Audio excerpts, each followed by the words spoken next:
My naam is Hope en my van is Piri. Ek is in graad 7 aan John Mitchell Primêre Skool. Ek lees uit die boek in Afrikaans sonder grense. Ek lees die storie Clara soek haar pa. Clara soek haar pa. Die Jansens woon op 'n plaas in die Koubokveld.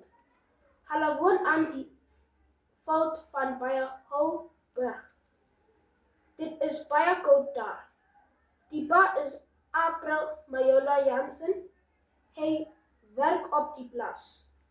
Op die plaas boer hulle met pere, appels en pruime. Hulle plant ook aardappels en eie. Die ma is Maria Jansen.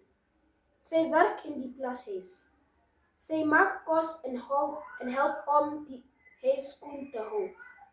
Clara Majola is pa April en ma Maria se dogter. Sy is haar tweede kind. Hulle lewe gelukkig op die plaas. Almal op die plaas hou van Clara. Sy is 'n vriendelik en flakse meisie wat graag help waar sy kan. Daar is net een ding wat hinder. Die pa sê ouer is swak.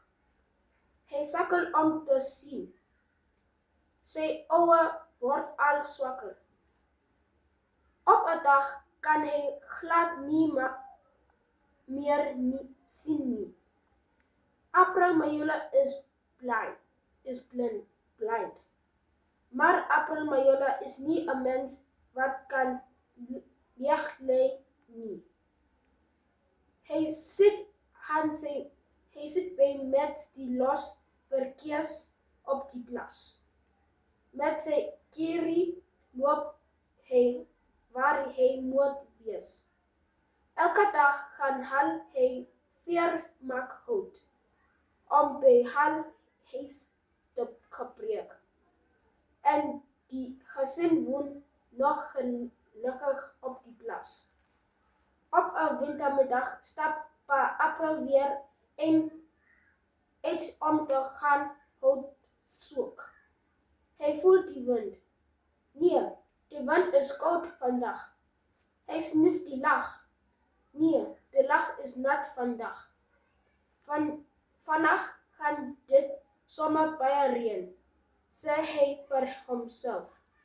Hy sal moet sorg vir genoeg hout.